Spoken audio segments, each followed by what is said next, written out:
আগামী শুক্রবার একটা কিছু তো রিলিজ হইতাছে, সেটার নাম কি? এই যে বাপজান।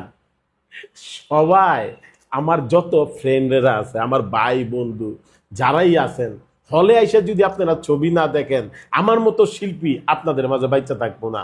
অতএব একটা ছবি কষ্ট মষ্ট করে আমরা তৈরি করছি, আপনাদের মাঝে পাঠাইছি। অনেক মানুষ উল্টাপাল্টা কথা বলে, কথা লেখে, একটা সিনেমা বানাইলে বোঝা যায় সিনেমাটা কেমন হইলো। অতএব আপনারা উল্টাপাল্টা কথা লেখেন না। আমি সরল মানুষ, সরলভাবে একটা সিনেমা আমরা তৈরি করছি। ছবিটার নাম বাপজান। এই যে আগামী শুক্রবারে রিলিজ হবো 17ই জুলাই। ছবিটি অবশ্যই হলে আইসা ছবিটা দেখবেন। আমার মতো সরল হাসমত কমেডি করছি এতদিন। আমি একটা স্যাড ক্যারেক্টার করছি, ব্যতিক্রম একটা ক্যারেক্টার করছি। বাপজান দেওয়ার নামটা হইল গিয়া, আমার প্রথম যে বাপটা, ওই বাপটা আমার মারে যখন মাইরা ফালায়, ওই বাপটা গিয়ে আরেকটা বিয়ে করার পরে আরেক বাপের কাছে গিয়ে আমি লালিত পালিত বড় হই। বড় হওয়ার পরে ওই বাপে যখন আমারে মাইরা মুইরা খেদায় দেয়, খেদায় দেওয়ার পরে আবার ওই আসল বাবার কাছে যায়। আসল বাবার কাছে যাওয়ার পরে আমারে আবার সবাই একবারে তুচ্ছ, একবারে সাদিয়া মির্জা এই ছবির হিরোইন। আর গল্পের হিরো কিন্তু আমি সরল হাসমত গল্পের হিরো। এই সূর্যরাজ হচ্ছে হিরো, আপনার সিনেমার হিরো। হিরোইন হইল গিয়ে আমাদের সাদিয়া মির্জা, সূর্যরাজ হইল গিয়ে হিরো। আর গল্পটা হইল গিয়ে আমার উপরে, বাপজানের নিয়ে।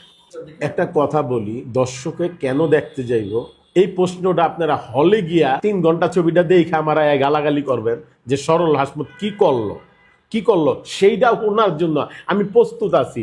প্রত্যেকটা সিনেমা হলে আমি ঘুরা ছবিটা দেখব।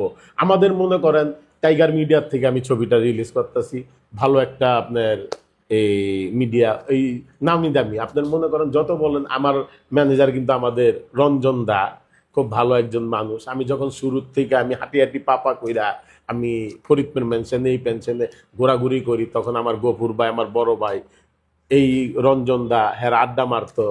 আমি অফিসে গিয়া তাদের কাছে দন্না ধরতাম যে আমার একটা ছবিতে ক্যারেক্টার দেন, ক্যারেক্টার। তখন 35 আমল, তখন সবাই আমার আশ্বাস দিছে। গফুর ভাই আমার বড় ভাই, তার কথা না বললেই না। তো রঞ্জন দায় সবাই আমার বলছে তুমি লাইগা থাকো, কাজ হইবে। যাক, এখান থেকে আস্তে আস্তে আস্তে আস্তে আজকে আল্লাহর রহমতে আমি নিজে মনে করেন 100-র উপরে সিনেমায় আমি অভিনয় করছি। আর 50টা কিন্তু 35-এর আমলে অভিনয় করছে, আর 100-র উপর। আর নিজে আমি আমার অধীনে আমি 6-7টা ছবিতে নিজেই আর কি নিজেই পদক্ষেপ নিয়ে বানানো হয়েছে ছবি। এই যে বাপজান, আরেকটা ছবি আপনার আইবা আল্লাহ যদি বাঁচায় রাখে, আমার যদি সুস্থ শরীরে সুস্থ বাঁচায় রাখে, ওই ছবিটার মেন হিরোই আমি। ওই নামটা বলবো না এখন। ছবিটা 3 দিন শুটিং করছি, 2টা গান করছি, আপনার 10টা সিকোয়েন্স করছি। এই ছবিটা রিলিজের পরে ওই ছবিটা আবার শুটিং আরম্ভ করবো আল্লাহ যদি বাঁচায় রাখে। সব দোষ আমাদের দোষ। একটা সেন্সার বোর্ড, অনেক বুদ্ধা লোকেরা বৈশা থাকে, অনেক জানতা লোকেরা বৈশা থাকে। ওইখানে কেন আপনার একটা ছবির মিউজিক ভালো হয় নাই, একটা ছবির কালার ভালো হয় নাই, একটা ছবির ডাবিং ভালো হয় নাই, কেন সেন্সার বোর্ড দিব? এটা তাদের ঠেকা পড়ছে ছবিটা দেওয়ার। আমি সেন্সার বোর্ডের উপর একটু ক্ষিপ্ত হয়েছিলাম যে ছবিটা কেন দিল না।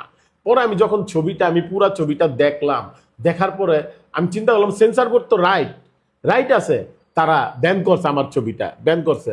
পরে আমি এই ছবিটার আবার একদিন শুটিং করলাম, রিশুট করলাম, ডাবিং করলাম, কালার আবার নতুন করে করাইলাম। আমি মোটামুটি কালার করাইলাম, তারপর আপনার মিউজিক করাইয়া তারপর ছবিটা সেন্সারে দিছি, তারা ছবিটা ছাইরা দিছে।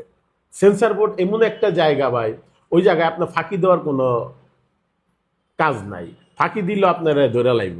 এখানে অনেক মানুষ বৈশা থাকে, আপনার বড় আপনার বুদ্ধারা বৈশা থাকে ওইখানে সেন্সার বোর্ডে বৈশা থাকে। সমস্যার সমাধান করার পরে তো আবার সেন্সারে দিচ্ছি, আবার রিভার্স বাসনে সেন্সারে দিচ্ছি, আবার দিছি 23,500 টাকা, আবার দিছি 6,000 টাকা। তারপর আবার রিভার্স বাসনে নতুন করে দেওয়ার পরে সেন্সার হয়েছে, নাইলে তো হইতো না, হওয়ার তো কথা না। দর্শকদের উদ্দেশ্যে একটা কথাই বলি, আমি এই ছবিটা করতে গিয়া এই যে শুরুর থেকে শেষ পর্যন্ত রিলিজ পর্যন্ত আমি যে কষ্ট পাইছি, এই যে আমার চোখ দিয়ে পানি আইতাছে, কিন্তু আপনাদের মাঝে তো কানতে পারবো না। যে আমি অনেক কষ্ট করে এই সিনেমাটা কাজ করছি, ছবিটা শেষ করছি, এই পর্যন্ত আইসা রিলিজ করতেছি ছবিটা কষ্ট কইরা।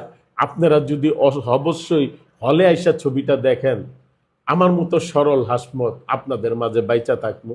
আমি আশা করি আপনারা হলে আসবেন, ছবিটা দেখবেন। যেই হলে ছবিটা রিলিজ হোক, আপনারা যদি ছবি না দেখেন, আমার মতো সরল হাসমত আপনাদের মাঝে বাইচা থাকতে পারবে না। একটা শিল্পী বাইচা থাকে একটা দর্শকের ভালোবাসায়। সবাই ভালো থাকবেন, বেশি বেশি করে বাংলা সিনেমা দেখবেন, হলে গিয়া সিনেমা দেখবেন। হ্যাঁ, ইউটিউবে পয়সা দেবেন। আমার দেশের বাইরে অনেক বন্ধু বান্ধব আছে, তারা ইউটিউবে বৈশা দেখে। হাসমত ভাই, এই যে এখন গাড়ি দিয়ে আসতেছি, গাড়ি দিয়ে আসার পরে আমার একজন বলতে, হাসমত ভাই আপনি সরল হাসমত ভাই না? হ্যাঁ ভাই, আমি একটা ছবি তুলি, তো ছবিটা তুলছি। একটা মানুষে যখন আমারে চিনা ফালায়, মানুষের ভালোবাসায় কিন্তু আমি সরল হাসমত হয়েছি। সবাই ভালো থাকবেন। বাপজান ছবির দেখার আমন্ত্রণ রইল। যেই কোনো সময়, যে কোনো মুহূর্তে, যেই কোনো হলে আপনাদের মাঝে বৈশা আমি সরল হাসমত ছবিটা দেখব। অবশ্যই হলে আসবেন। ভালো থাকবেন সবাই। আসসালাম।